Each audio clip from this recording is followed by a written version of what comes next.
conference will now be 5:30, Planning and Zoning, City of Trinidad Planning and Zoning Variance Commission, regular session agenda, October 11th, 2022. City Council Chambers, Trinidad, Colorado, 5:30. Pledge of allegiance. Pledge of allegiance to the flag of the United States of America and to the republic for which it stands, one nation, under God, indivisible, with liberty and justice for all. Before we get on the roll call, anybody that has an agenda in the audience, go down to C under Planning and Director's Reports, and we're going to put Carrie Rickey of Santec, Bloomfield, and EPA updates. She has about a 15-minute update for us, so we're going to put her in there, and then we'll go on Let's do roll call to first. new businesses. Let's do roll call first. Yeah, okay, roll call. Armijo? Coker? Here. Norris? Here. Spain? Rollo? Here. Leone? Yes. Public comments. None. Approval of minutes of June 14th, 2022 meeting. Has everybody been able to read the minutes from the meeting that was approximately three or 4 months ago? Yeah. It's good to be back. Thank you. If there are any omissions or corrections, I'll move for a motion. Move that we approve the minutes. Got a motion to approve, do I have a second?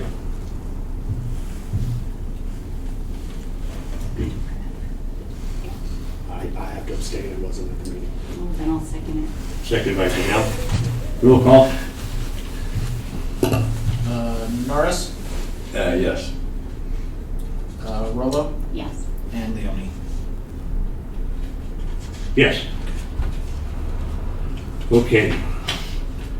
Carrie Rickey's going to give us a report here, and then we'll go on to new business. Bloomfield EPA updates. Go ahead. Okay, well, I'm going to try to share my screen here. Are you able to see that slide? Yes.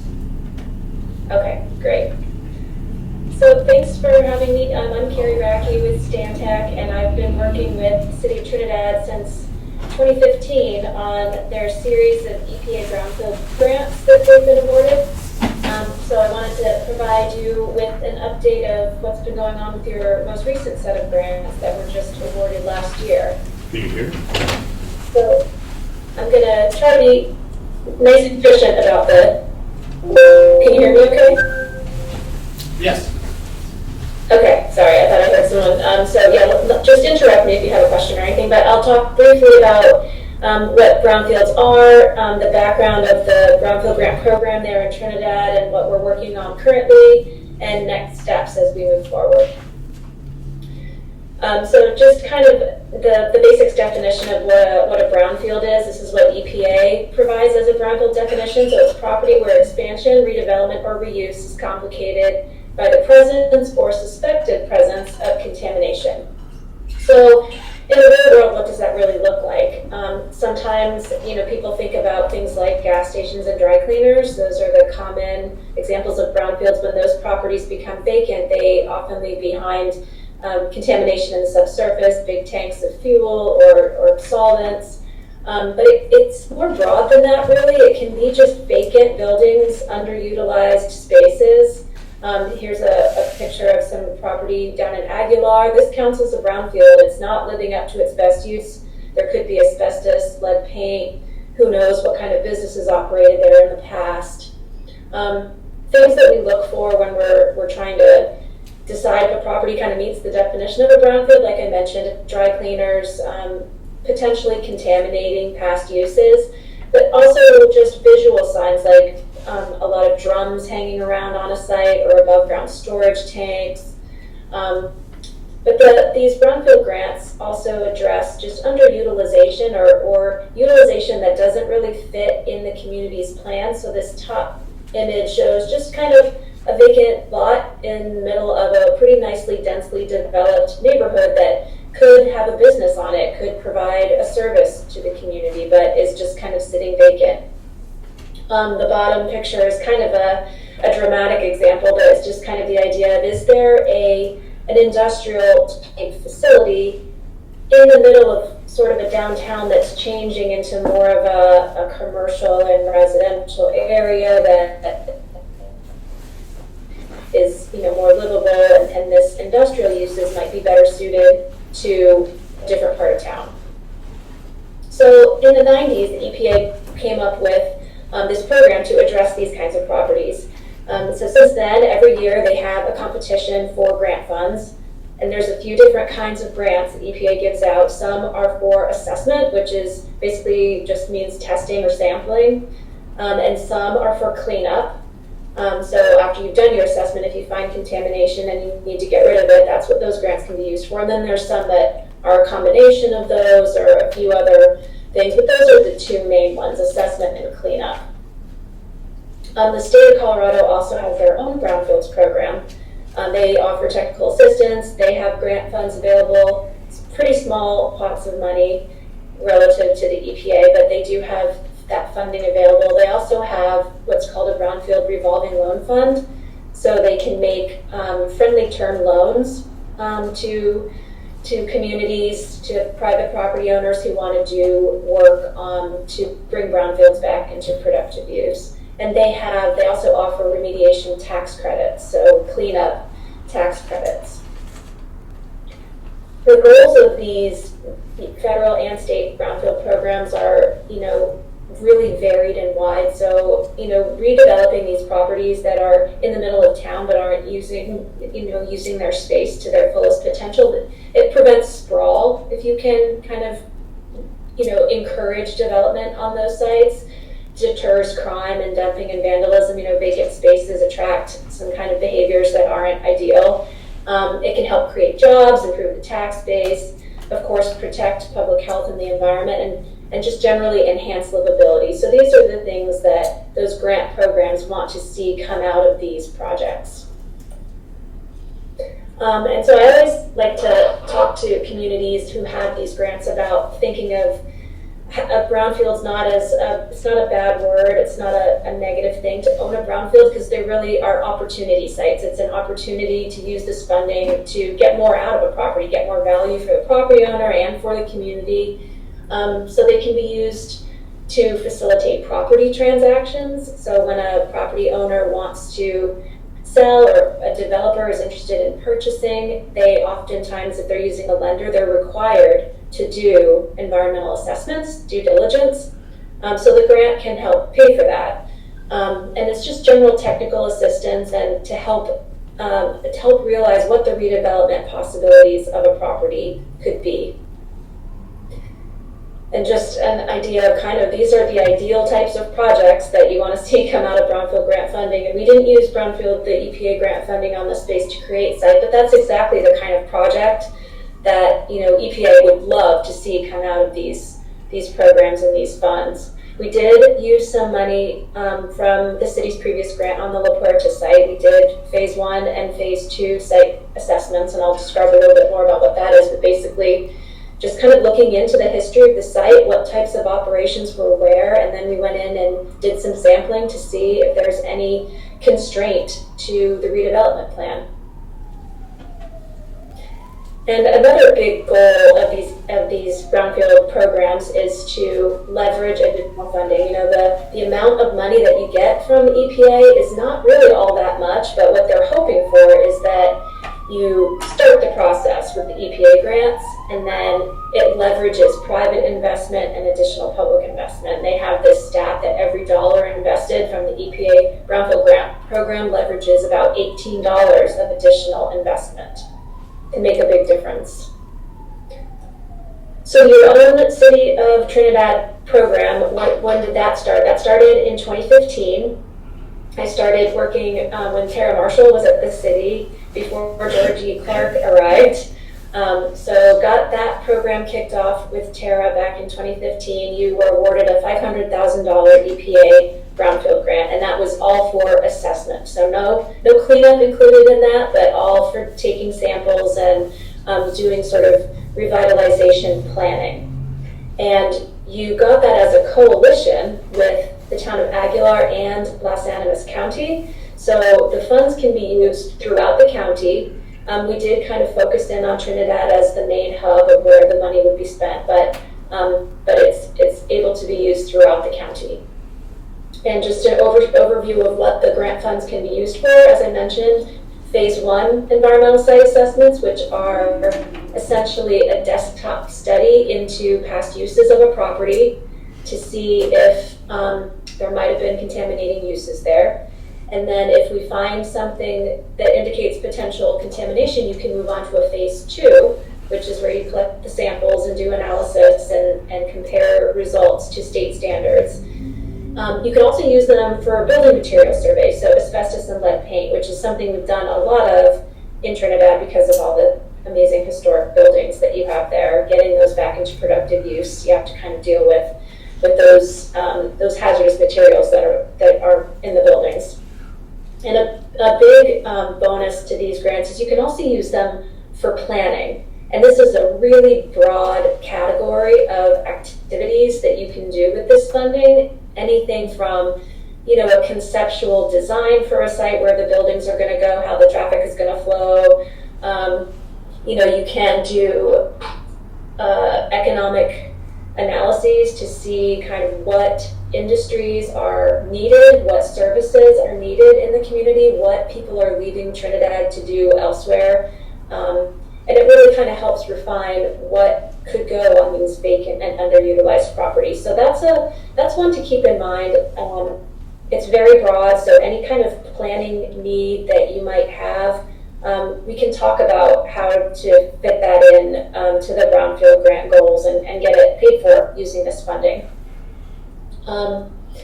So back in 2015, you got this assessment grant. We used it on a bunch of properties. We used it on the Fox Theater to do lead and asbestos testing. We used it at La Puerta, as I mentioned. We did lead and asbestos testing at the East Street School and in the Pine Street building shown there on the bottom left. And we also used it to do a countywide market study, so to understand kind of the economic drivers in the county, like I mentioned, to kind of help focus in what those properties could be reused for. So that study is available, and I can send it to anyone who's interested. You probably hopefully have it there in your records. We also did some close-in looking at the town of Aguilar. We didn't really have the opportunity to look at a specific property in the town of Aguilar. So instead, we did a kind of an economic development roadmap. So we brought a specialist in who could look at them, come and do some interviews down in the town of Aguilar and figure out, what kinds of businesses are needed or are feasible to survive there to kind of help revitalize their main street that had a lot of vacancy. So we finished that up in about 2018.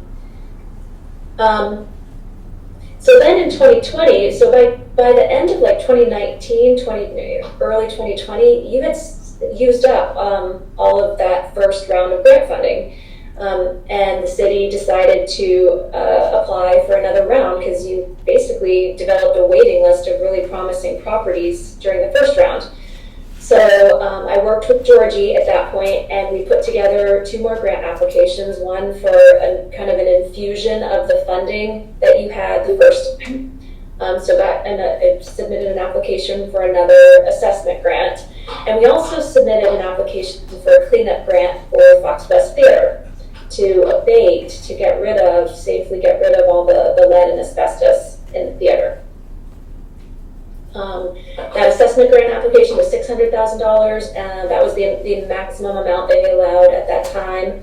And the cleanup grant was for $500,000. Again, that was the maximum cleanup grant funding you could get at the time. And both were successful. So in May 2021, EPA announced that 1.1 million more EPA grant dollars were coming to Trinidad. And those grant funds became available when EPA's fiscal year started in October.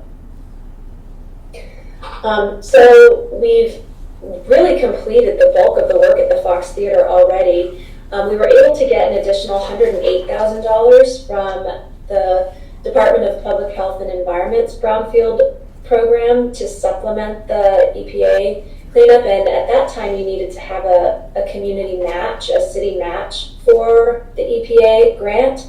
And we were able to use a portion of the CDPHE grant as the match.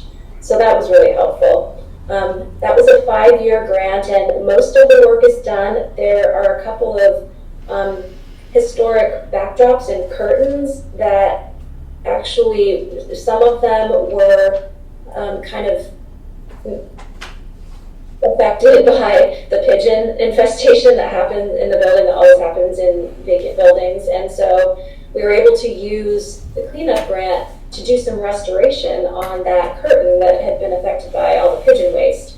And then also there's a really cool asbestos curtain that was hanging in the theater, and I guess it was fire control for back in the day. It's labeled as asbestos and it's painted and it's really beautiful. And you're able to use this cleanup grant to hire specialty restoration contractors to basically encapsulate this curtain that will preserve it and keep the asbestos from being released. So that's kind of a wrap up on where we are on the Fox Theater cleanup grant. Your new assessment grant that we just started last year, we've already done 3 phase 1 environmental site assessments. We've already done 4 phase 2s, if you consider both regulated building materials and soil and groundwater sampling type investigations. And we have 2 phase 1 environmental site assessments in process right now. Part of the grant application expectations is also to do community outreach like this, to make sure that the community knows that this public funding is available and what it's for, and they can ask questions and make recommendations. So we had a public meeting back in March of 2022, and we'll do those periodically throughout the life of the grant. And the point of those is to help community members have a forum to kind of recommend sites, share their thoughts on what their priority areas or priority properties are, and really just allow people to have input, because it's public money and EPA is really aware of making sure that the community has the opportunity to be engaged. So throughout the grant, we're going to do some Facebook posts to let folks know how the grant is coming along and how they can submit ideas or thoughts about it. We're going to update the city website calendar with announcements about things like this, where the community can come and learn about what we're doing. We'll do occasional press releases to publicize. We just kind of want to keep the word out there and let people know that this program exists and what it's for and how they can participate. So I know you've had some recent kind of changeover in staff, so I keep kind of putting Steve and Audra as like a pair on these kind of slides. I think you're working out like who long term is going to be the contact, but for now I put both of you on here as the contacts to stay in touch. And we're putting together what we call a site nomination form. So this is a really easy way that folks in the community can go online, download this form. It's not available yet, but we're going to work on getting it online. And they can submit this form that basically says, I own a piece of property, or I know of a piece of property, or I'm interested in buying one, and I think it would be good for this program, so here's the information about it. And then we can give them a call and kind of talk about whether it fits into the program and what the next steps would be. So the next steps are really to identify the next great opportunity site. Keep in mind that they can be anywhere in Trinidad, Aguilar, throughout Los Animas County. Keep thinking about what reuse planning needs the community might have that the grant can help with, and keep pursuing public engagement efforts like this. So that was my speedy kind of whirlwind tour through your Brownfield Grant Program, and I'm happy to answer any questions or elaborate on anything. I have a question. Does a property have to go through phase 1 first before it can go through phase 2? That's a great question. No, it doesn't. Sometimes a property owner might already have a phase one done. It depends. EPA likes to have phase ones done first because then they feel like you have a very holistic understanding of what to look for when you do the phase two, because the phase one tells you what contaminants might be there, where they might be on the site based on the operations. But if you have a pretty solid idea, like it was a gas station and you know where the tanks were, it's a pretty small site, you can do a phase two without doing a phase one first. Does any of this have to go through the Urban Renewal Board first? Because we have an Urban Renewal Board here in Trinidad. How does that affect them? Yeah, I mean, maybe folks at the city could speak to that, but not from EPA's perspective. And then, I have another question. Are you, where are you publishing these sites that have already been identified and the work that's already been done so that we don't recreate the wheel? Where's that being Oh, that's a good published, question. or- Yeah, so, the city, I'm not sure internally how you're doing it there, and we can talk about how you kind of document it, but EPA has a system called the Acres database, and we're required every time we do an assessment using these grant funds, we have to enter it into the Acres database. So it's all recorded there. So if you were to come back and try to do work again with federal money, you'd find that site in there already, and you would know that it happened. And you'll have access to that database for as long as you want to, even after the grant funds are gone. So that's a good record-keeping tool, so you know what's happened.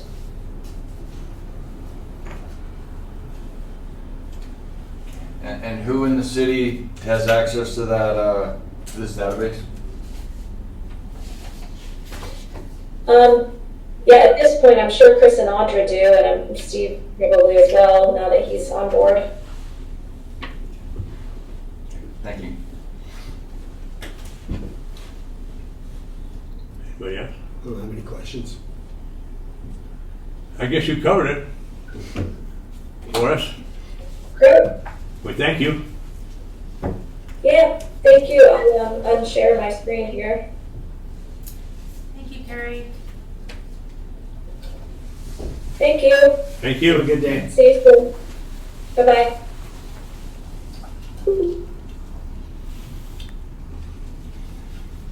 Okay, moving on. New business. Consideration of reappointment to Planning and Zoning Variance Commission, Tony Moderano. I think all you guys got a letter Yeah. in your packet. And he's not here tonight because he's not able to vote. Means that we're voting on him. So I would entertain a motion to continue Mr. Moderano's Planning and Zoning Board member. And the way this works is we vote on it tonight, but this actually goes to City Council for approval at the next City Council meeting. Should we be voting on our own members?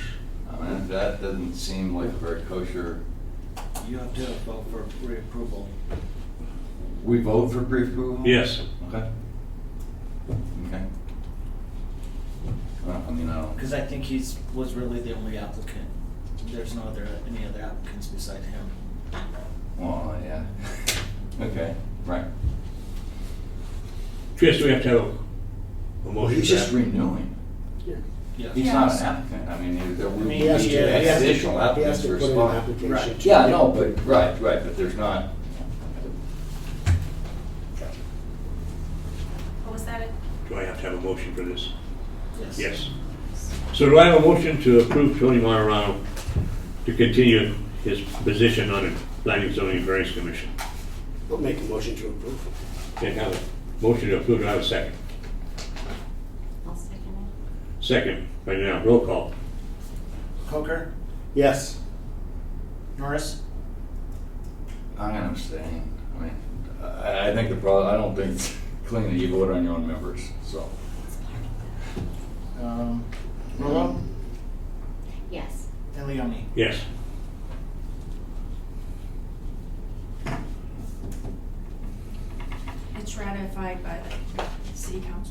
Well, yeah, I understand that.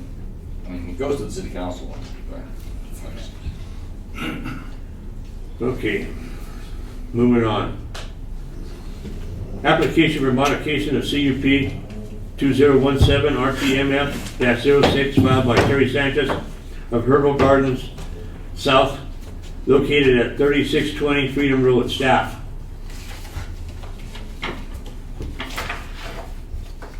Yes, Planning, Zoning, and Variance Commission staff.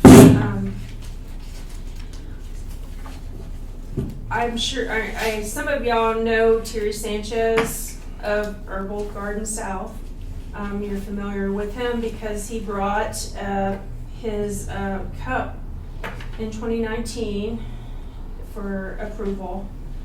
And then I think that was very successful. So he went ahead and purchased the adjacent property next to him. I don't know if you'll have your maps up, but this is pretty self-explanatory if you do. So he bought the adjacent property next to his existing CUP, which is the 2019 RMCF-08.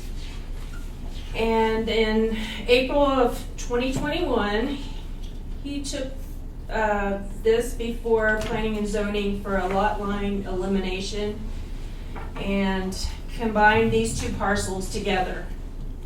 And that was accepted by Planning and Zoning, and everything's okay. So now he is bringing his application for CUP expansion and to this new building that is located at 3914 Freedom Road. It's the little small building to the left.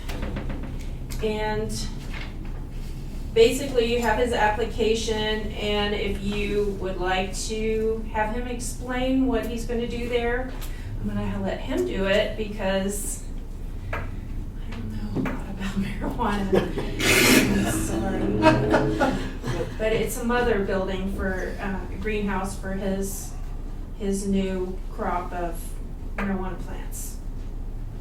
Mother. Mother plants. Mother plants. They're the mommies. Yeah. Terry, come Okay, on open the in. hearing. Want to come forward, Mr. Sanchez? Thank you, Mr. Leone. My name is Terry Sanchez. Thank you for hearing me out tonight.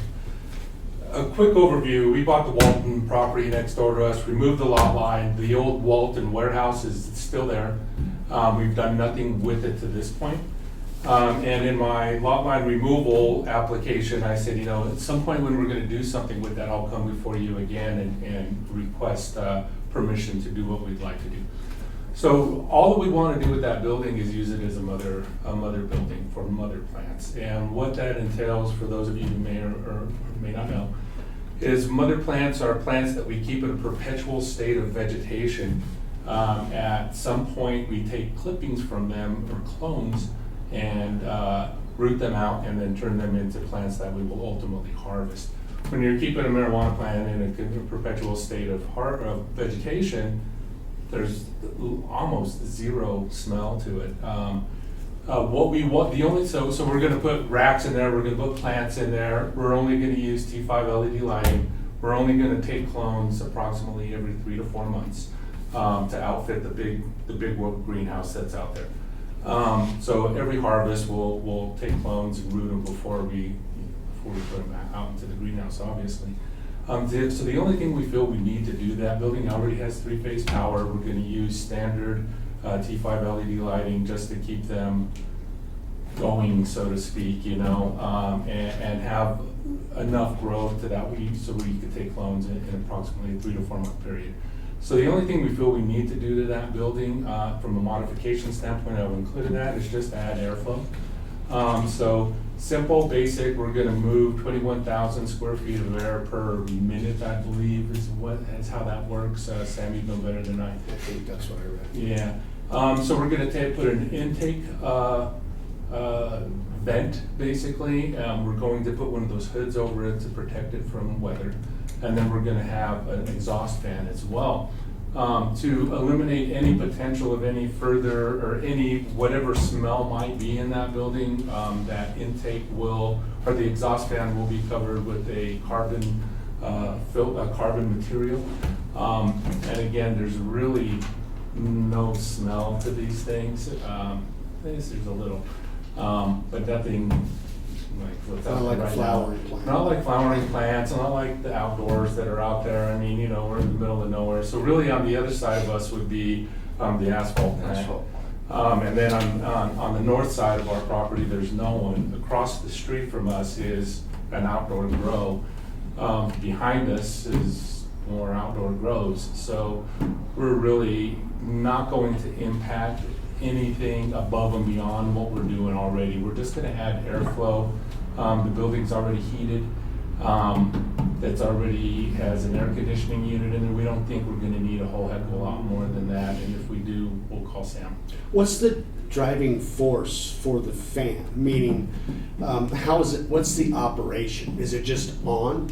Is it to run 24 hours a day? Is it just gonna be an air exchange type setup, timer? Yeah, it's gonna probably be a timer setup. Once the temperature reaches a certain point, it'll kick on until it reaches whatever we set it at, and then it'll turn off. But it's not gonna perpetually run 24/7. That's a bit of overkill, especially for mother plants. So it will be set up on some type of a thermostat, so to speak.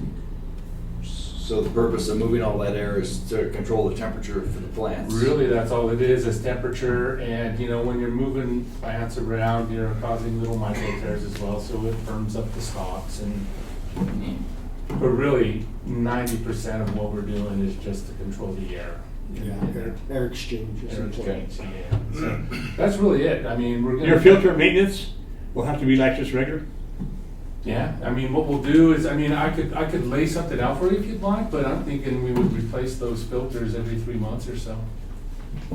There'd probably be something, not to interrupt you, but it'd probably be something that you, on your normal maintenance with your other facilities, that it would just be something that becomes, because at the end of the day, that there still has to be a report that comes to the Right. city that shows that you're. Filter that you're- maintenance. Absolutely. Well, maintenance has been taken. I mean, she listed it as two separate properties. In all reality, once we remove the law line, it's one property, so it's 3620. And as we, as we do our maintenance with the greenhouse, and if y'all not familiar, it's the big white greenhouse that's out there. And we're getting ready to put 2 more up, so I'll be seeing you again here shortly. But it'll just build right in, it'll just fit right into all of the standard stuff that we're doing out there right now, which is, the city and the inspections have not had any problems with. The only thing I didn't see, I don't know if it would be required at this point, does that come later? Your camera plan and whatnot? Yeah, I'm sorry, I didn't put that in there. It's already cambered. We have it cambered and outfitted. It's tied right into our system. Charlie's been out there and looked at all of it, but I can lay that out on the drawing. If the for you city's if you'd already like. got all that, I was just, I know. Staff that's got kind of that? part of- Yes, Audra has it included on her original cup. And I was going to add that Audra does her normal inspections for the state, and then our inspection is due in, where did I put it? 4/22/24. So that's our next scheduled inspection, but the state does theirs every year, so. As well as, Kent comes out there annually, Charlie comes out there Charlie, annually, fire Chief. department comes out there. I mean, we do stuff on an annual basis as well, and we've, thank goodness, we follow the rules, so there shouldn't be any problems. It's pretty simple. Pay your taxes, follow the rules. Any questions? It's very complete, pretty simple. Pretty simple. Any questions? Nope. No. Okay, you can sit down. Thank you. Thank you. Thanks, Terry. Terry. Staff report?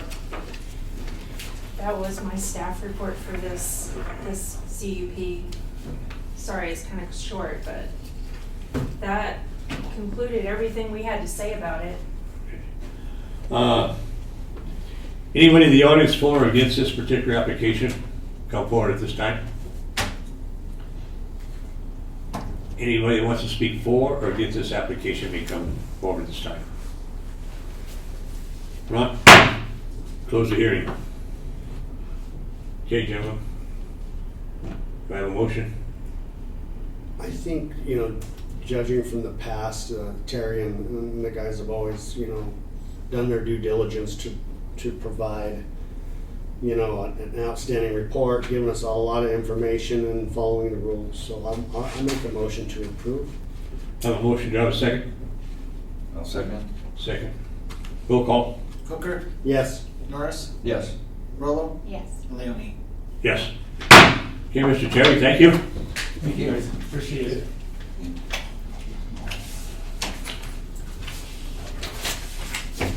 Okay. Moving on. Public hearing subdivision final plat, Tim Peters, 1901 Garfield Avenue, and adjoining plats located in the Trinidad, Colorado, Los Alamos County. Consideration of a subdivision of Garfield Estates and adjacent parcels. Staff. Yes, sir.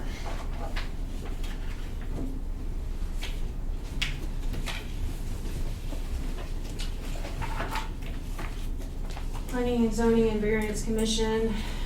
I'd like to present the applicant Tim Peters, who has an address parcel at 1901 Garfield Avenue, and then we're here to discuss this parcel and the surrounding parcels. The case number is 2022-SUB sub-02. And Tim Peters, the owner, proposes to subdivide the approximate 60 acres of 3 parcels of land that he currently owns that are defined by the meets and bounds. The primary parcel is located at 1901 Garfield Avenue, Trinidad, Colorado, 81082. And the preliminary plat is known as Peters subdivision. The applicant has put together this plan primarily so he can live at on these 3 parcels. Now, one of the parcels he would like to sell off eventually, but there's no plans for subdivision for residents or anything other than his own. I don't know if you've read through the whole thing, but I do want to point out some very important information in here. The proposed parcel number 1, tract 1, the acreage is 46.69. Parcel 2, tract 2 acreage is 9.56, and parcel 3 acreage is 2.40. And then there's a proposed deed to the city of Trinidad for a row agreement of approximately 0.70 acres. So that total acreage proposed is 59.65 acres. And we have not asked Mr. Peters to bring forward the total, there's a lot of specific items that he's supposed to bring forward. At this time, this is the preliminary plat, and we will go forward with the final plat when he has his building plans approved by his engineer, and then his deed is done and everything like that. So we'll go through the requirements like soils report and all of this traffic impact study, whatever we deem is needed in his final plat. However, we have you will find attached is his deed, proof of ownership. We've properly notified all of the adjacent homeowners, and it has been properly notated in the paper.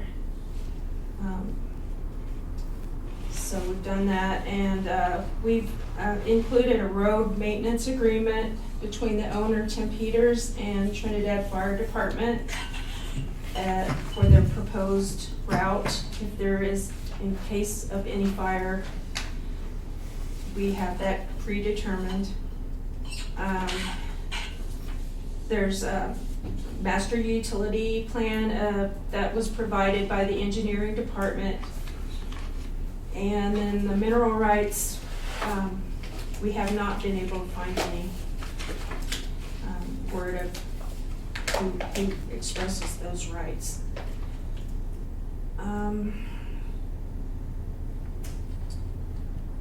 There's also another item that I want to clear up is under preliminary plat review criteria in 1425, owner Tim Peters acknowledges the requirements for private streets and will continue to develop private street access and/or keep existing streets in accordance with the provisions. Tim Peters has signed a road maintenance agreement, see attachment F, with the City of Trinidad to maintain the standards of maintenance and repair of the streets, access of the roads and land, and access for purpose of city inspection, maintenance, and repairs of utilities. The fire department shall have full access with a fire gate. And they will, Tim Peters and the fire department will maintain an agreement to have full access. And another part is the part of the deeded properties.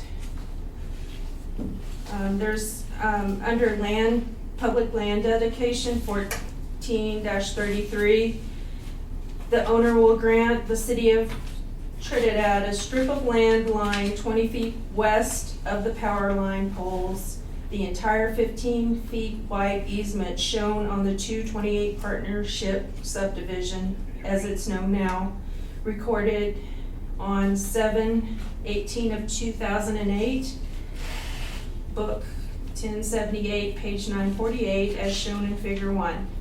This stripped up land abutting Garfield Avenue, the length of the entire east side of the property for future expansion of utilities, roads, and fire access. This will also contain a 30-foot wide easement for San Isabel power lines indicated on the proposed plat and related to the subdivision. The owner, Tim Peters, has agreed to hire a development engineer to provide stamp plans to the city for proposed water main extension as required by Trinidad Municipal Code, and that is located right down here. That's the current water that'll go to his proposed property, which is right down here. And then the easement is the entire, this side of the property, which would be the So that follows Garfield east on down. side, following Garfield all the way to the entire Right. side of the property. And then there's a utility electric easement that's farther in from the utility electric lines in.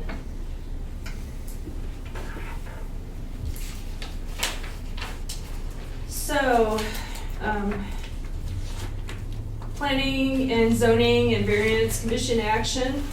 After the conclusion of the public hearing, the commission may conditionally approve, deny the application, or continue the hearing to allow the commission adequate time to review. So you have approval with conditions, and denial or continue the hearing. Does council or commission have any questions? I do. Remaining? I think we'll get Mr. Peters up there. Sure. Open the hearing. Tim, you wanna come forward? My name's Tim Peters. Thanks for being here today for us. New face to me. Nice to meet you. Yours. Okay, what do you want? What do you need? I think it's pretty self-explanatory here. Yeah, I just had one question that I didn't understand. So you had said that you could ask more of him later. How could you do that? Like if we're approving it, or No, This is we're a doing a pro- preliminary approval. No? And, yeah. Okay, now, the process, we're going through the whole process now for a preliminary plat, but there is another process later for final plat, but that includes his building intent. It usually has engineered plans, you know, it's that when he's has nothing to do preparing. with this, right? No, That's his build. That's a second, that's Okay. the second part, when he's going down the road and preparing to build. Got it. And we'll also bring the deed for the property to the city of Trinidad from Mr. Peters. Okay. That's fine. That's what I wanted to make sure. It sounded to me like you said you could go back on him for more later, and I was like, No. It did, you Yeah, got no. that too? Okay, No, okay. it's just, we wanna make clear of everything that is expected of Mr. Peters. Because the subdivision, what we're doing tonight, has nothing to do with his building permit. That's a separate, Correct. okay. But they will require a final subdivision plat, Right, I get that. and usually that includes his building, proposed building. Right. Okay. Anything else? Okay, Tim? I got another question. Why, what's the purpose of why are you doing this? I mean, so what are we doing here? We're merging all these into one piece? Or no? No. Okay. Here we go. All right, I bought this property in 2007, back in the day from Gina L, back in those days, okay? You know, through the years, I tried to develop into some custom home lots. At one point, we almost had like 14 custom home lots and some design going on. And then whatever reasons, we call it the economy, we call it divorces, we call it bad economies again. You know, I tried it a couple times, and then the city always told me that I got all the utilities in right away for everything, all 14. I was like, oh, I can't afford that. That's ridiculous. I can't afford it. We went on one avenue where we could do it in phases, but again, still the overhead and the requirements from the city, just I couldn't afford it. Basically, And comes the down economy to- at that time was bad. Yeah, you know, because this water line that we're putting in, the proposed water line, there's not a lot in it. You guys familiar where Fabrics is? Yeah. Okay, that's where the city water line ends, and here, we've got 60 acres surrounding it, right? Well, I have to add 800 to 900 feet of city water line, main, 6-inch. We have to put in 2 fire hydrants, so we're adding 2 fire hydrants up on that property, because that was one of the city codes, you have to be within 600 feet of a structure, so I'm like, okay, I got it. We're putting one in the middle, kind of where the entrance gate is over there, and even Mark, since this started, put one on Saddle Road already. They just installed it maybe 3 weeks ago or something. So now, just with the proposal of this, we have 3 fire hydrants on that section that was never covered before, okay? And for 2 of those, you know, Tim picking up the tab for probably 80 to 100,000 to get this done, okay? The only way that we could pull off putting the water line in was to give them some property, the city some property. Mark came out multiple times, fire department came out multiple times, said, how can we do this? And that was the best plan that they came up with, for me to give them 20 feet from my property line, which is, if you're going up and down Garfield, the power lines, okay? Which is already 30 to 40 feet from the existing road, right? So they need another 20 to get back up to where the gate is and along that whole side. I think I looked at it, it's 1,300 feet or something like that. But the thing is, I'm fine with it. If that gets us the fire hydrants, that gets us the water main, cool. The reason for it going from the upper section all the way down was future development, that they're gonna expand the road, they're gonna do whatever they're gonna do. That was a plan. I haven't seen it. This is why I agreed to it, right? Made sense. It doesn't bother me. That Not hill your is so future steep. development. What's that? Not your future development, the city's future The development. city's future Development development. of the road. So I'm giving them 20 feet from where the existing power lines are. Right. And, you know, I get it. So I was like, all right, that makes sense. I can do that. So that's what started the 20 feet down that east side of Garfield when you see it. We had to do it to stay on their right of way for the 6-inch water main. So we worked together, figured that out. I've got a 10CO engineering. They've been on it for probably 3 weeks to a month now, going back and forth with the engineering department. They're going back and forth between the surveyors, you know how it goes, surveyors, engineers back here, and they're all coordinating. So we're in the process of that. Already paid the retainer on that one too, of course. So I think this water line is a big deal. Yes, does it benefit my property? Hell yeah. But now we have 3 fire hydrants there. The fire chief was loving it. Loving the access, loving everything. So if there is a fire in that place, man, we almost got it covered now. In that whole area. In that whole You're area. covering everybody. Yeah. What you're I doing. mean, hey, I'm even covering the county on the other side of the street. I know you are. You know what I I know mean? you are. And that's, I mean, if that's the rules, and I can read it in writing, and That's fine. that's the rule. That's the Most rule. of Fisher's cake. What's that? Most of Fisher's cake. You know, so, just saying, that 60 acres is kind of thrown a bone in the whole plan of the city, because most city lots are what, quarter acre with a little thing. Well, here I'm sitting there with 60 acres that are, you know, driven by topography. If you know the property, there's up top and then it goes down. Right. It's limited. So, okay. Through the years, I couldn't pull it off, right? So this last year, I said, you know, I turned 60, and I said, if I wait for this dream, I'm gonna die first. And I said, well, Go for it. me and Luann came up with a plan. I said, let's just build one. One house. One house. Right. I don't need to develop it anymore, okay? I don't need it. I wanted it in the years past. No, I don't need it anymore. And I don't want to fight through it. I don't have to. So let's build one house.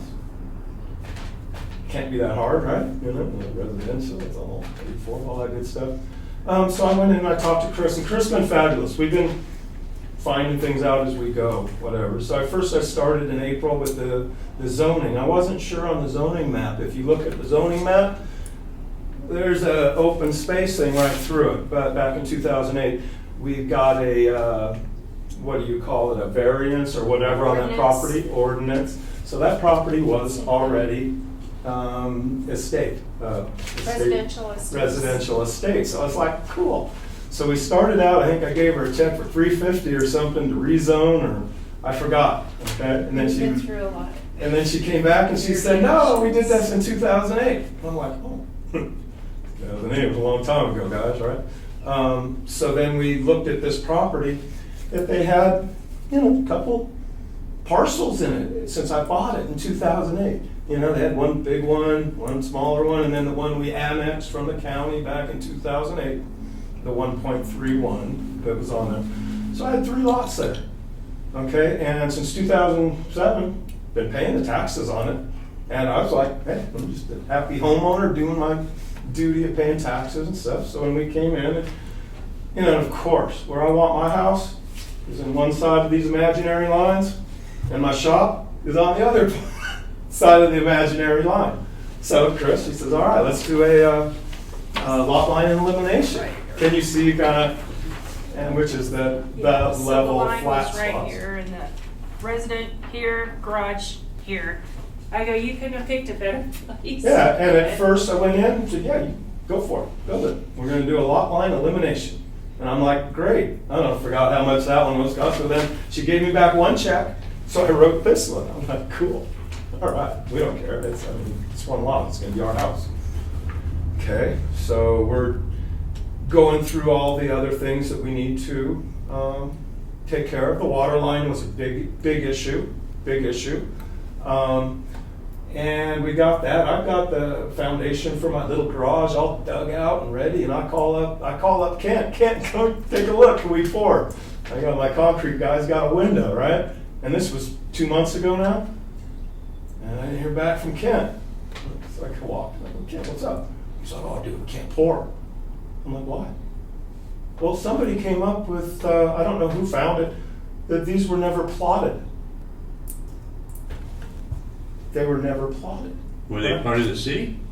Yeah, it's all in city in, and I have 3 of them. I've been paying on since 2008, taxes, all right? So I'm thinking, I'm good, we're all good. And they found this in August 22nd, okay? After a couple months of getting everything ready and prepping and doing this and doing the work that I could and giving them everything they needed, I thought we were good until they said, no, you can't pour. Right? Is this about how correct it is? Engineering found it, yes. So they find this. So it's like, well, what the heck? All right. So we got to go through planning and zoning again and re-get everything plotted. So I'm like, well, if I'm on the delay, I might as well cut off those couple lots up there on Saddle Road, and then that other 2.4. Look, I don't need 60 acres for my house. I can't. I'm not going to pull off developing all this anymore. I want to go to a beach and hang out, So when I found out that I had to wait for 2 months, I haven't poured yet. It's been sitting there for 2 months, all poured, and I haven't poured yet. Little garage. I paid everything that we possibly could. Every bill. I've got the septic tank in that cost $30,000. That's all engineered. That's all done. We have power in. The city came out initially before we found out that it wasn't plotted. They put in about 800 feet of underground. They put in 2 overhead poles. We dug it for them with the excavators. They laid all the pipe. And then we said, hey, okay, can we cover it? Yeah, I got the okay to cover it. Power part of the city was fabulous. They were right on. I was like, all right, great. So And they signed off on it, right? no, all of a sudden everything stopped, Sonny. We got it all there. It's all sitting there ready to go. But I had to wait for 2 months to get here. Just saying, Okay? So we've got all that done, and I'm just sitting waiting to get to you guys. That is the process. The only reason I'm dividing up those 2 other lots is because I'm here today. If I wasn't, it was one house. I just want to build one house, and then I'll worry about things later. Okay? So we're doing what we're supposed to do. Here I am. The lots that I've created, I'm selling them. I'm not trying to develop anything. I'll clean them up just to make more money off them, obviously, because that's what we do, right? If they hire me, Lots down there. that might be a different story. If they buy the property and then hire me as a contractor, Mr. Norris, I'm a general contractor as well. So if they do that, well, hell yeah, I might consider it. But, I'd rather be at the beach. Had a couple of good years left, right? So that's my intent right now, because I need to sell those properties to pay for the water line. Doesn't that make sense? Yeah. Sell part that you don't need to cover something that's going to be a big bill. So, but again, if they say, Tim, wait a minute, you're going to design my plans to build my house? Well, I said, well, yeah, for a price, I sure will. So I'm not saying that I won't build on the lots, but I said, I don't care about it right now. Right. I want the money, and then if we build a house, okay. So I have no intent to develop anything. Well, it'll never be smaller than what's proposed here. So you've got 9+ acres and then 2+ acres, right? So 2 houses. Whoever the new landowner is, they can do whatever they want. You know how it goes. It's not mine after that. I'm gonna sell it. So basically what we're trying to do is replot tract 1, which is the 46.9, which would be your primary parcel. Then you're gonna put up tract 2 and tract 3, which is 9.56 and the 2.40. Right? Correct. So when we started this process, we had 3 lots. Now we have 4. The only reason we got 4 is because I'm deeding over to the city 1,200 feet of 20 feet for their future. So now there's 4 lots.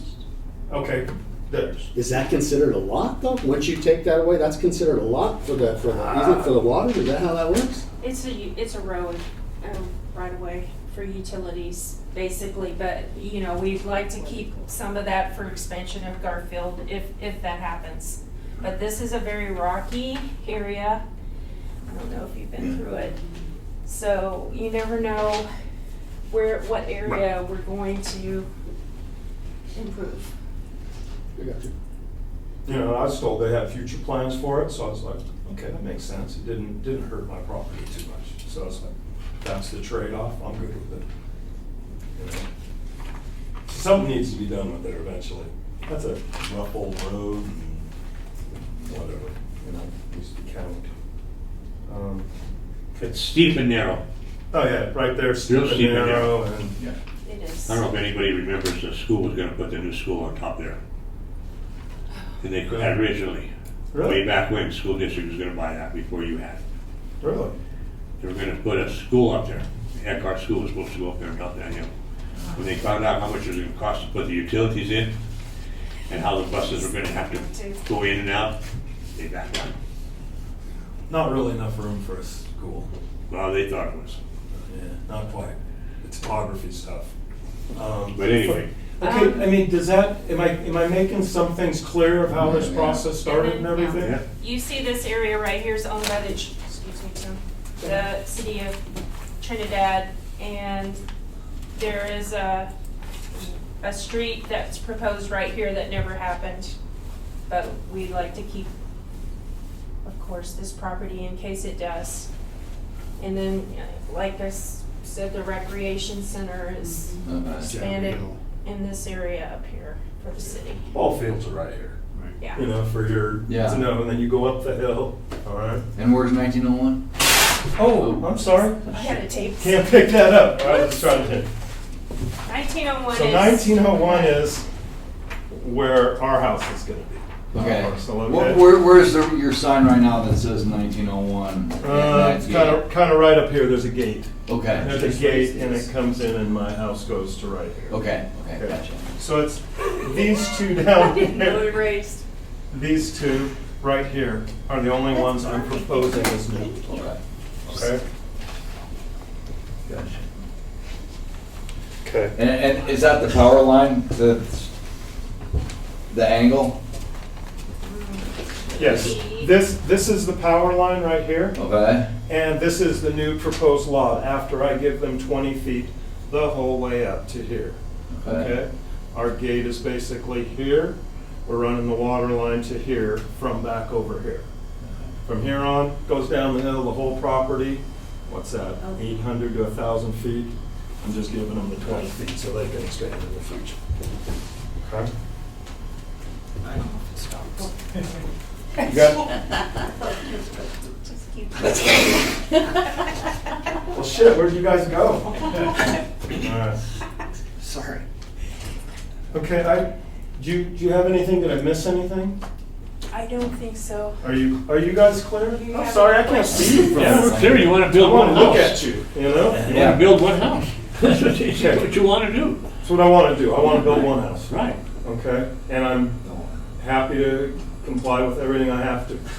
Now, I have a couple questions. This is being considered a major subdivision.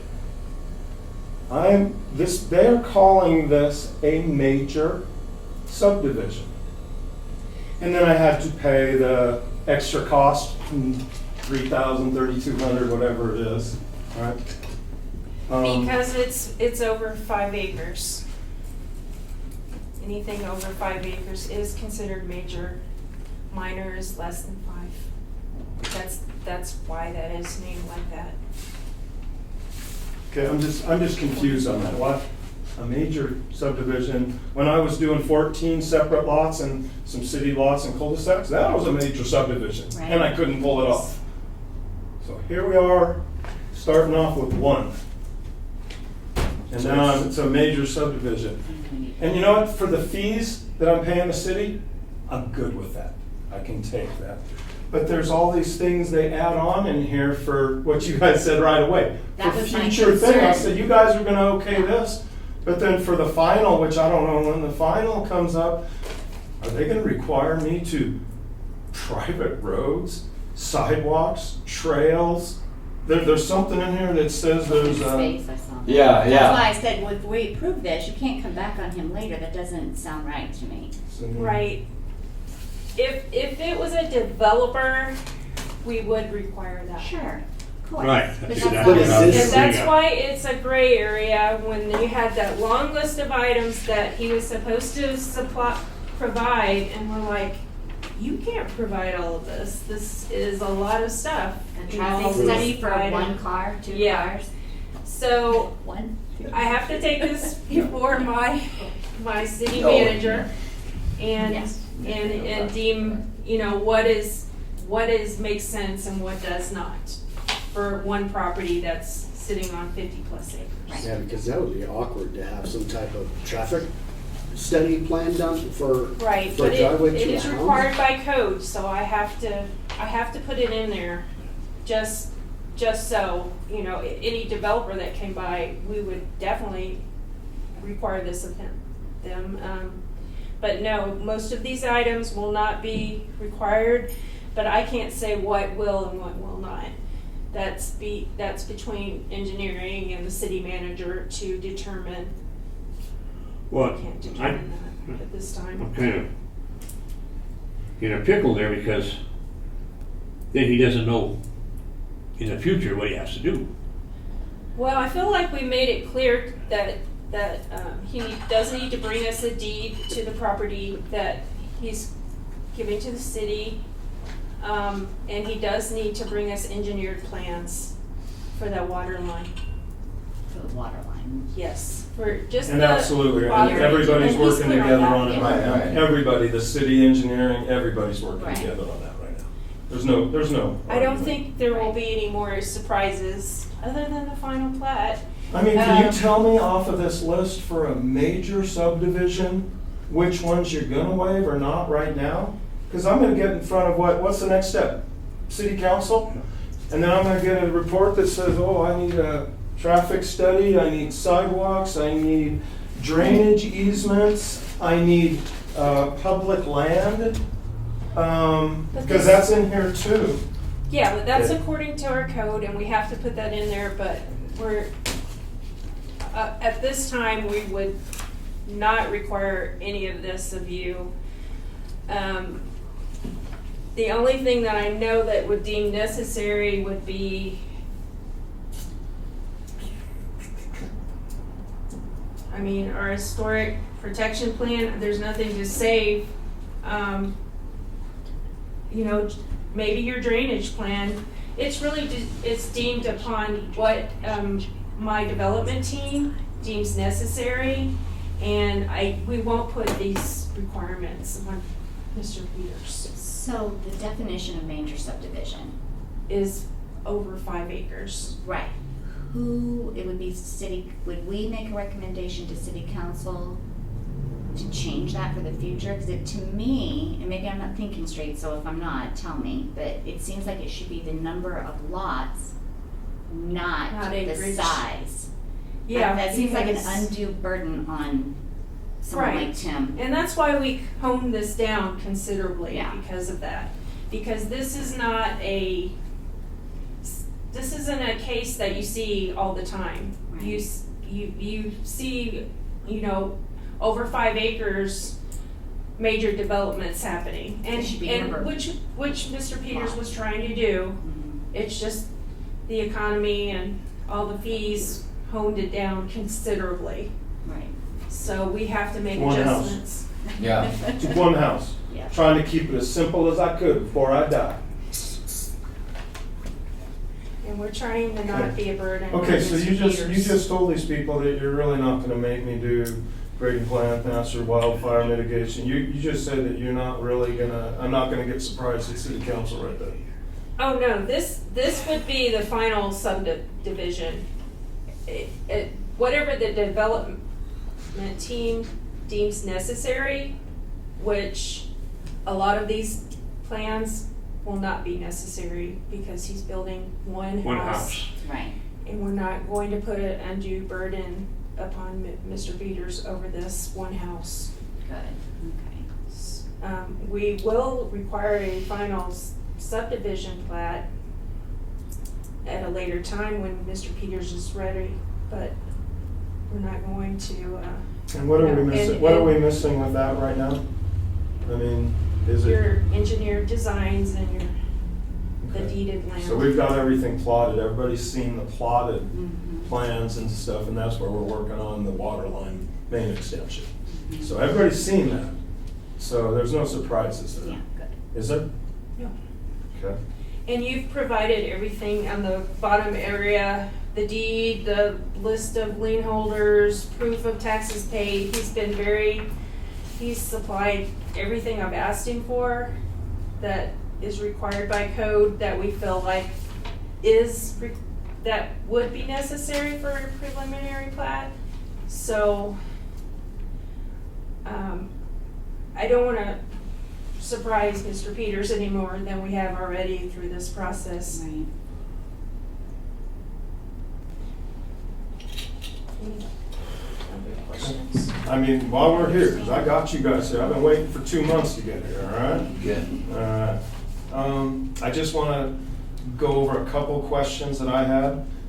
If you look on page 6, right after 15, it says, after a private streets may be permitted by the city council on 14, but then it drops down to owner Tim Peters acknowledges the requirement for private streets and will continue to develop private street access and/or keep existing streets in accordance with the above provisions. Isn't it just? Am I understanding that right? Please explain that to me. I'm kind of confused. All right, I can do that, if I may. Please. This would be if Mr. Peters did decide to develop this area with multiple houses. Well, We lot would- 2 and 3, the tracks 2 and 3, the roads, the access to those is your responsibility. That's the way I hear that. Well, 2 and 3, it's Saddle already on a Road city and road. Garfield. Yeah, it's on a Right. city road. There's no, But if there's he no was, private roads. say he wanted to build some more properties here, then we would require him to build His- public yeah, roads. right. Because right now, it's just his driveway to his house. Yes, Right. and we don't require him to do any more than he's done except maintain it for access. Sure. I just wanna make sure So that that's just you're like clear. a fancy way of saying, hey, if you build your mother-in-law house, then now you're gonna put in a road, right? That's just, Exactly. That's the next step, maybe 10 years down the road. Maybe that's Lance, that's the next step. I'm older, so I wanna You'll on be the beach. mother. I want to be on the beach or something, you know? Give her the house, man. Hey, grandma's getting old too, so it might happen. Okay, there was another one, that's section 1463, the sidewalks, trails, and multi-use pathways. I mean, this is major subdivision stuff that you need to have. And Right. I mean, why, I don't understand why that's in here. it sounded to me like it because it's in the code, basically, so now they've gotta kind of put it on in a form. Again, to me, this relates to if you're gonna do something else. Okay, something other than Something's what gonna- we're doing now, if I Exactly. break off a couple more lots down there and we do With a that- little street. That would Yeah. be kind of a But Where's as trick. of your right next plans now, on? we're not talking about that, is that correct? Correct. Is that what you guys are reading? That's what we're reading. Now, at one time, we did have a trail planned on the top of his property, but that's put on hold for who knows, I don't know, but if that wasn't, I just wanna make sure that this is clear that we might decide to do a trail someday. On his land? Well, it might need an easement, since it's located right on top is the only And access. would that be on the Here. burden That's of a cost lot. to Tim? Tim? Not If you- necessarily, but I don't know what's in the future, what it holds, so that's why it's included in here. I'm not saying, Tim Peters, we're expecting you to put a trail in the middle of your property, no. It just says you shall consider I think interconnection. I'll consider it, sure. Right? Nice. So we got an easement. If you want a trail, just run it Yeah. along Garfield, man. 20 feet. 20 feet. You got 20 That's feet. one hell of a trail. 20 feet wide, 1,300 feet long. And what doesn't show on here is where she pointed, that's at the very like his, it's like the fence. Right. So if they put a trail down there, well, there's already a street. Why did they do that? See that? That's an undeveloped street. Right. So why would So you? it could possibly go here. Yeah. I think if And you- at one time, there was talk that it was gonna be at the top of his property, but that went away a long time ago. So, if you go right down below that, 1463, general standards, interconnecting network, a sidewalk network interconnecting all dwelling units with all dwelling units, non-residential use, common open space. I think that's kind of right there, that's kind of telling you there's more than one house. Multiple dwelling units, he's got one. I was working all day, you guys. I printed this at 3:30 and I was looking at it and I'm like, oh, I don't know what this is, why I this was is. wondering why you hadn't asked me. I was at work, you know? Sorry. Yes. You know? I'm like, yeah. So, yeah, because you see how I'm confused, Mr. Leone, you And know? it says There's some stuff in here. interconnected This dwelling is just stuff units. that is Each normal one. code, stuff that's for developments, for multiple houses. So basically, it That we doesn't, have- he doesn't fit into the way our code is written now. and Right. Correct. Something needs to be addressed there. That's what I'm thinking too. Well, I think our I don't know, how recommendation, many people have 50-plus acres? Well, there, I can think of another one, the Moulters do, up at the Yes, top of Oak Street. So there is other people that this could affect. right. So, I mean, that's just one that's No. coming to the top of my head. So Yeah. there are other people. well, Yeah. all the ranches are 35 acres, so I mean, lots Yeah, of but how people, many I know, city but limits? they gotta be still in there. Has to be in city limits. So Moulters have Okay. property in the city limits. It's just, You know, I would just like a little bit of reassurance that when I go to city council, I'm not getting hammered with a bunch of new stuff. You know, I mean, I'd be going, what? What? A traffic report? What?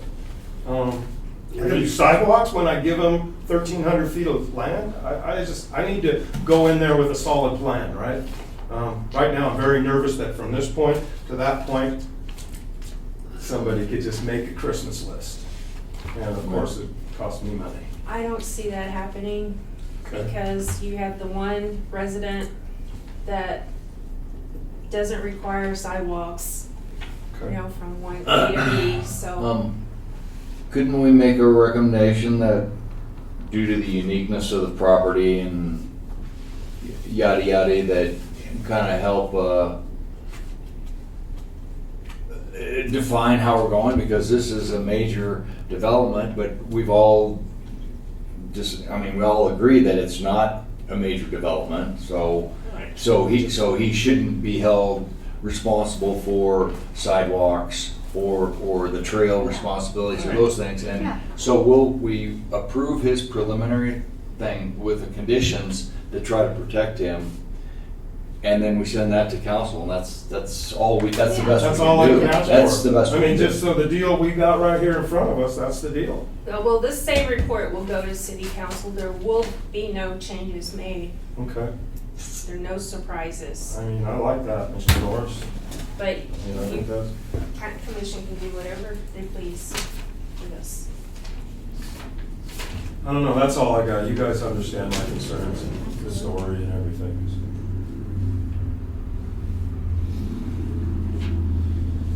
Okay. I think we've asked you enough questions. You got enough information? I think you give us enough information. And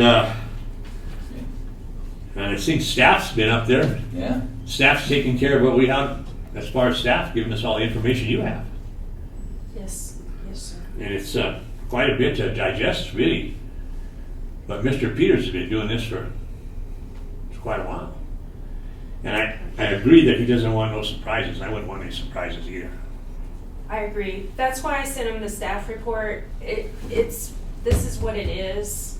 It's going to council. There will be no changes. You're welcome to make recommendations. That's fine. I just wanted Mr. Peters to know what we're presenting, so. and who, I I know. think. Oh, go ahead. No, go Oh, ahead. if we could write, okay, I read the whole thing and I didn't get that he's trying to do a single family house, you know, I mean, it's not clear. So I think that I would we, agree with you that that's not clear in what you gave us. so we could write a recommendation with the clarity That is that a would, one house. that would guide, you know, people Yeah, to. you're probably One looking at this house on- major subdivision thinking a Right. bunch of houses are going to be proposed. He's going I to build understand. one house on the 46.69. Yes. Maybe somebody will build one house on each of the others later, but they're both accessed by city. Yeah, they have access Right, to saddle, streets and or- utilities. Right. Okay. Yes. Didn't you, I'm sorry, didn't you put a letter in here stating what, didn't you have a Yeah, letter? criteria letter should be there. But as far as when you start reading here, it doesn't say that. But this would be a part of that packet, correct? Yeah, Is- but is- shouldn't the staff report say that? Because it Okay. confused me, because right here, I had to Duly ask, what noted. is IMPS? Improvements, that shouldn't even be on parcel 2, that should be on parcel 1. He's not building on parcel 2. So that needs to be corrected, because it's not right. He's not building on parcel 2.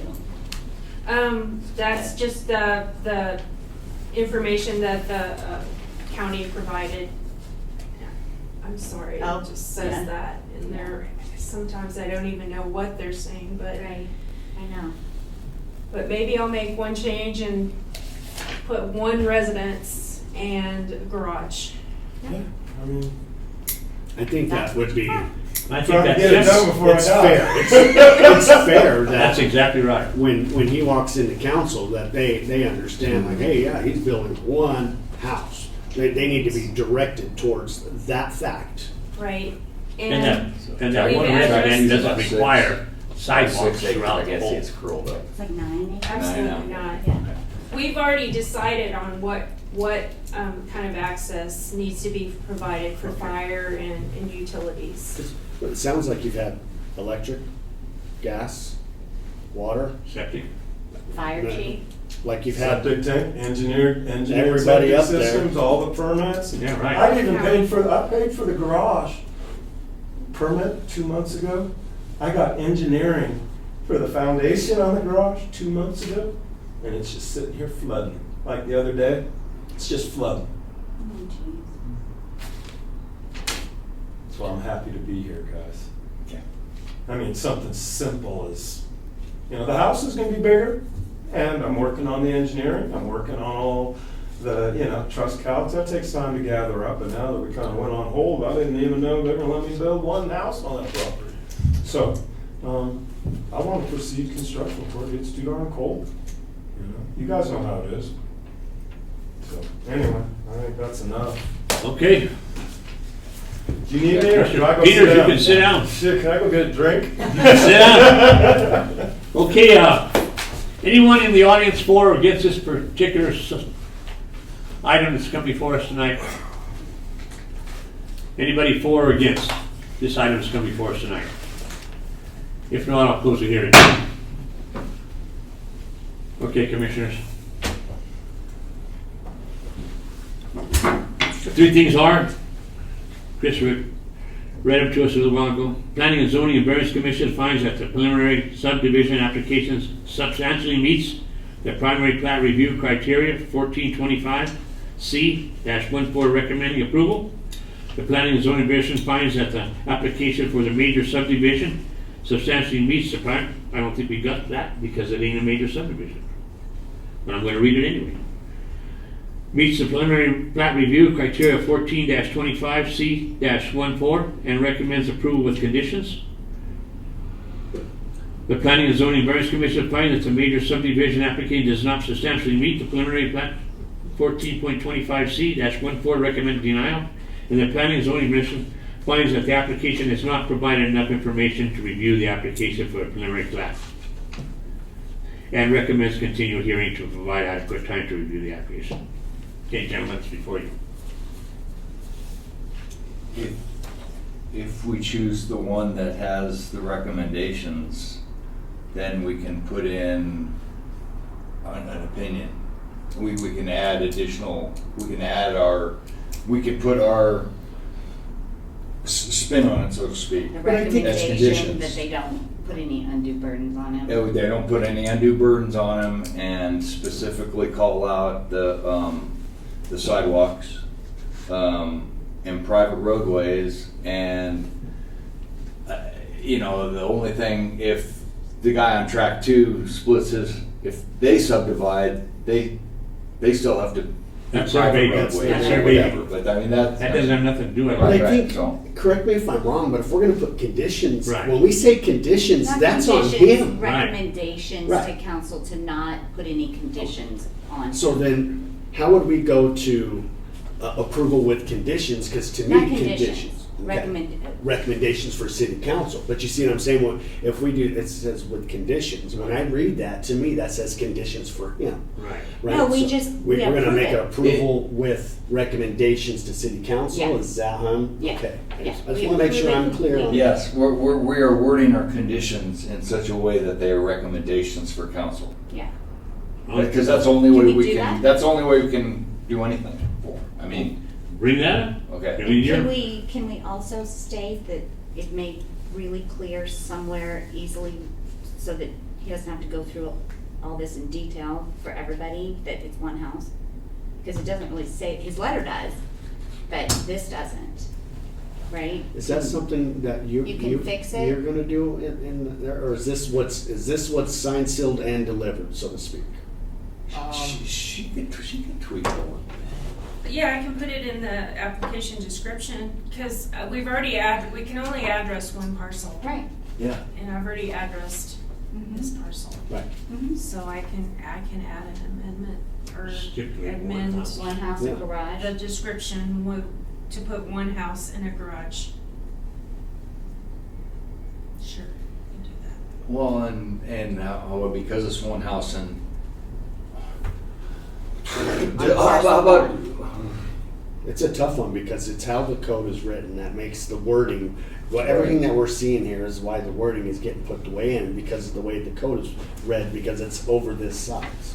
Yeah. how about despite the size of the acreage, due to the fact that he's only putting in one house and one garage, we feel that the following major subdivision thing should be waived. No void or waive. Eliminated. Eliminated. There you go. Yeah. Okay.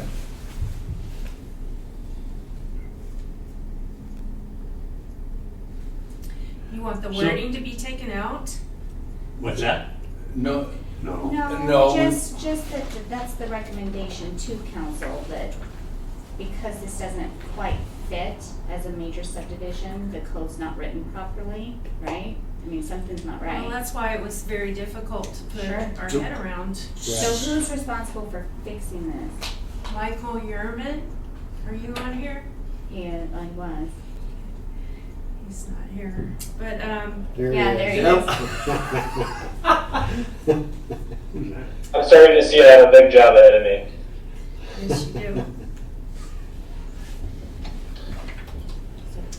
and who's Mike? A friendly suggestion from a planner is that you would make recommendations to waive certain requirements of the major subdivision application to the city council. Yes. The planning commission has a jurisdiction to make a recommendation like that, so you should be waiving things that you don't deem are necessary. So trails and open space is one thing you mentioned, the need for a traffic study, etc. So if you want to include that in your motion, that's typically how something like that is accomplished. I'm on the sidelines right now, but I'll be coming. Are you the new I'll city be to your planner? meeting soon, but Is it? that's This is a Michael friendly Yerman, he's suggestion. contracted to, look at our code and tweak it. It's at the end of your agenda. Oh, Okay. We, okay. discuss what Michael Yerman is going to do for us. Good. Okay. Nice to meet you, Michael. So did you understand his recommendations of waiving He's the yeah, major he said- subdivision requirements? Mhm. Yeah. I think that's what we should Major do. subdivision and specific limit of, no sidewalks, trails. Can we just say major subdivision requirements? It's right here. Is that in them all? So, You have more. Oh, wildfire mitigation. Ew. I mean, some of it, he has to do with that. I will list them for the council. List them? So I would just, your motion, is your motion to say, is a recommendation to waive the following requirements and wildfire mitigation, trails recommendation, I heard, Sidewalks. Traffic study. Yeah, traffic study. Trails, sidewalks. Covenants. The wildfire mitigation, I mean, every homeowner should be doing wildfire mitigation. I mean, so And you know, that to me, and is you're gonna do it, common it's sense. in your own interest, but. Yes. Plus, I'm actually spending $100,000 to put in 2 more fire Oh, hydrants, yeah, which is that's helping right. everybody out. So, Actually, he's taking care of 3 To square me, lots. all of this is really can go away. And he's putting one house. I mean, I guess that for the house, but that's not what they're referring to here. They're referring to roads. Okay. You know, the grading plan and drainage. I mean, really, none of that applies. Well, the fire department signed off on, well, will sign off on it. absolutely. They've been out there 4 or 5 times. Chief's been great. They've actually been rolling around the fire trucks on my roads. And they're like going, this is great. So they're happy. All right, well, let's get a motion here. However you want to read. You want to read what you have down? Yeah, what?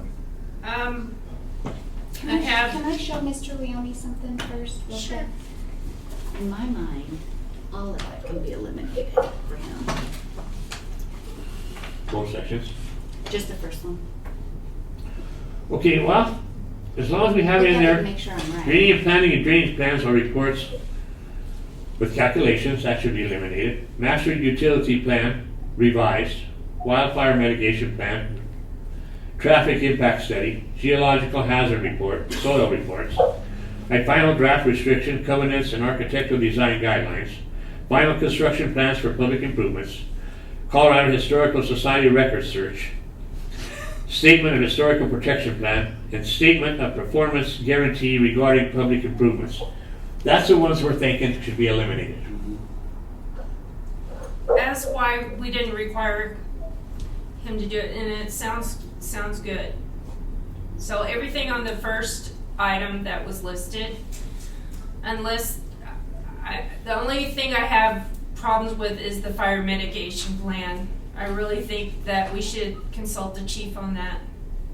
I In thought the, he already in the did that. future, for future development, Yeah, or we for need to my think one about house? future development, or just your house with all of the acreage on it. Right. And they've been all But they over don't do that that to with people the, in the reserve at Fisher's Peak. Have you driven through the reserve at Fisher's Peak? There's been no fire mitigation. They didn't require any of those people to do that. That puts an undue burden on one man wanting to build one house. He's already putting $100,000 into, Right.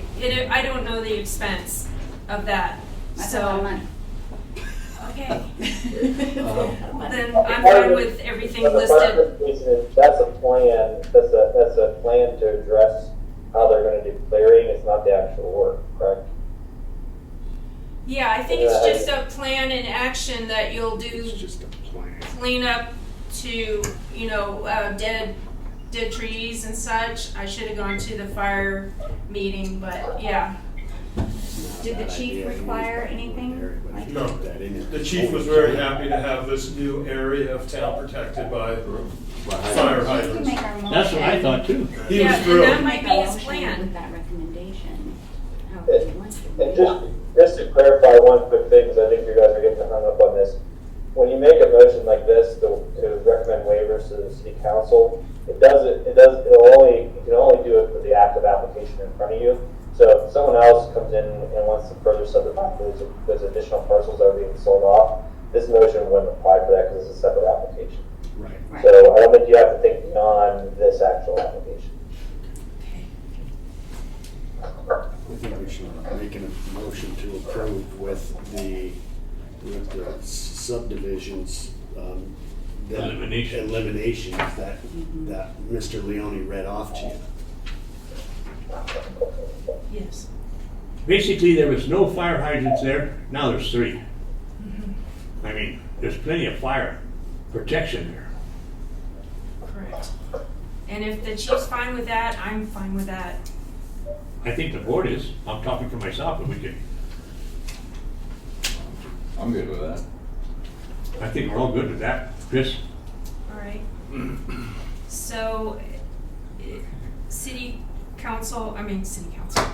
City planning and zoning. City variance. planning and zoning recommends that all of the items that are listed on the first list not be required of Mr. Peters.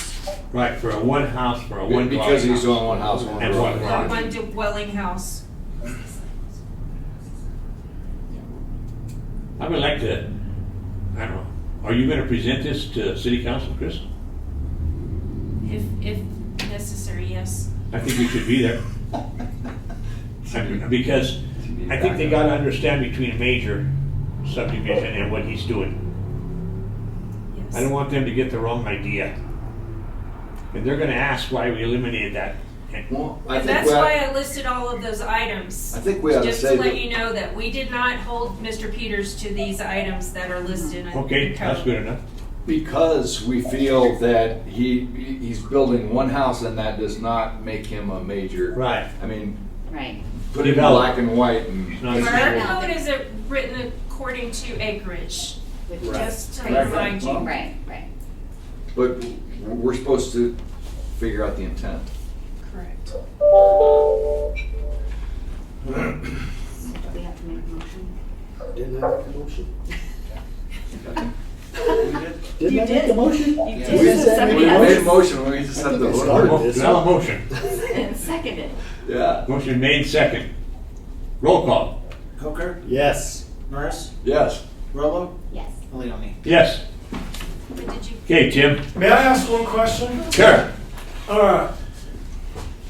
Can I get a permit to pour the garage now that I paid for 2 months ago? The engineering that That's I not paid up 2 to months planning ago. and zoning, Who's it up to? the building inspector, Okay, building inspector does what he's told, I'm pretty sure. not by planning and zoning. So we should be able to pour it. I should be able to call Kent tomorrow and go, "Hey, Kent, I would say so. we're all good.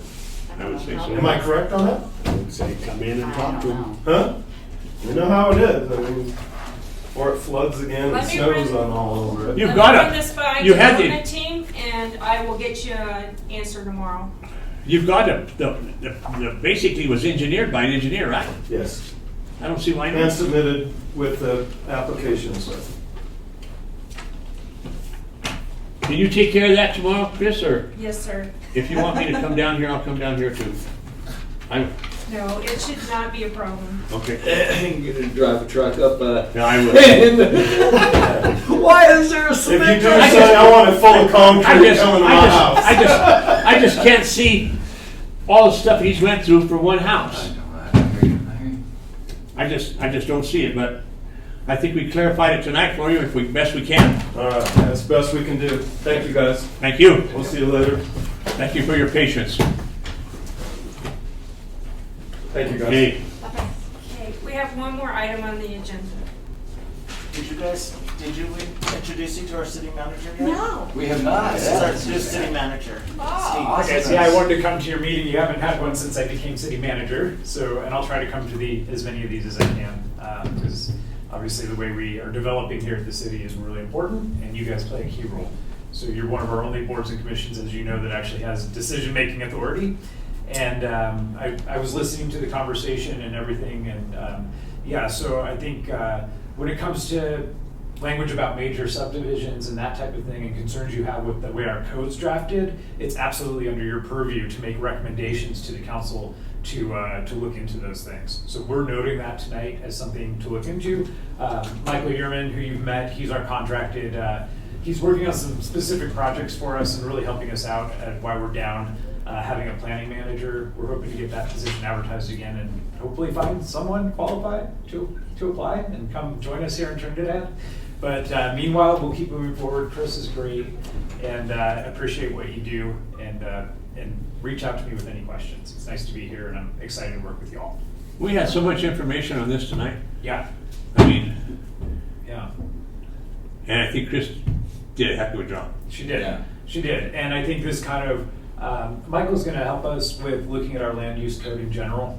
It needs to be updated for this reasons tonight and a lot of other reasons. So we want to contemporize it. We want to get into best practices. We want to have it make sense, especially as we're developing and growing as a community. So we are committed to looking into it, and we'll come back with you with some recommendations as well, and with some opportunities for you to give us some feedback. Good. Okay. Thank you. All right, well, thanks, guys. Thank you. Nice meeting you.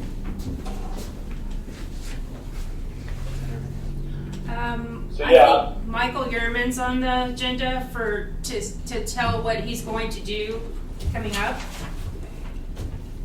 Yeah, so my name is Michael Yerman. I'm sorry I'm not there tonight. I just completed a 600-mile road trip down to Walsh and all the way back around. I'm helping 6 counties just east of you build an affordable housing project of 83 units. So I do. My previous career has been for as a community development director, running building and planning departments for the last 15 years in the town of Crested Butte in the city of Salina. So I've also worked in Buena Vista and the town of Vale, did a lot of code revisions, etc. for that. The city was awarded a DOLA grant to look at qualified strategies in the land use code. Beyond that, though, we're taking the opportunity to do a comprehensive dive into a code update. What I want to say is that on the 24th, the reason I'm not there tonight is on the 24th, I'm actually kicking this whole process off with the City Council first. They obviously set policy and direction around this grant on what they want me to look at and what they don't want me to look at. But from there, my expectation is that I'll be working directly with the Planning and Zoning and Variance Commission to get the recommendation to bring back to City Council. There's a couple things that I'll just note after reading through your 244 pages of code. That one thing we have talked about is kind of doing an expedited revision and readoption of the code to try to get some of there's a lot of just little things in there that are just not stated very clearly, etc. But then I want to sit down with the Planning and Zoning Commission, to really understand the things that you guys want to look at. And then the last thing I would encourage you to think about right now before I actually come to town, and we were talking about, Chris, the October 31st, is that still the date that we're going to try to shoot for? Yes. Okay. Yes, it is. So I'll be in town October 31st. The one thing that I would encourage you as a group to think about is, what do you really like? I'm start at 100,000 foot level and then set some goals of what you want to achieve and then get into the nuances of how to do it. One thing that when I rewrote the code in Salida, I had a very similar code that looked like this. The council at the time told me that they really wanted to make the code easy and understandable, that the development community came to our meetings and said, we don't have an issue of following the rules, we just need to know what the rules are. And finally, we cleaned up a lot of process that created extra meetings for the sake of having meetings. And those are the types of things and I'm not saying that's right for Trinidad, that was what the City Council and Planning Commission in Salida, when we did a complete rewrite, those were the directions that they gave me. So if you could be thinking about that between now and October 31st, the council will also have an opportunity to weigh in on what they feel like on the 24th. So I'll have their concerns and recommendations to be looking at when I come to town on the 31st. The last thing I'll also have on the 31st was a set calendar.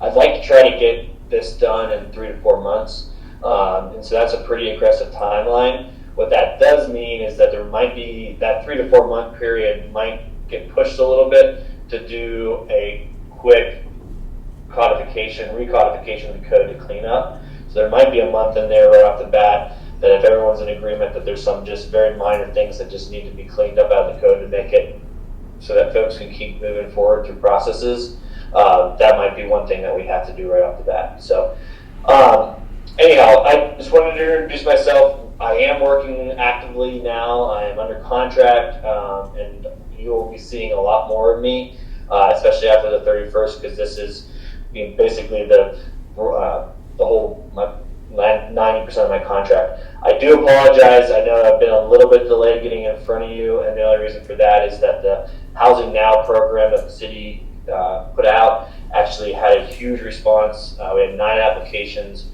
for over $1 million, and we wanted to get those projects off the ground and moving. So that consumed the first month of my contract with the city to get the funding agreements, et cetera. But we've gotten through that first round. We're on to code and land use code updates. So you'll be seeing a bunch of me. I do also appreciate knowing that the holidays are coming. And so November and December are always kind of a little bit more difficult. So we'll target the front end of those months to make sure that I don't get in the way of planned holiday festivities, and also asking you guys to be doing meetings during those sensitive times of the year. With that, I'm happy to answer any questions. If you guys have any initial comments, I can appreciate the comment on the major subdivision. What we did in Salida, we said major impact, limited impact, and administrative review processes.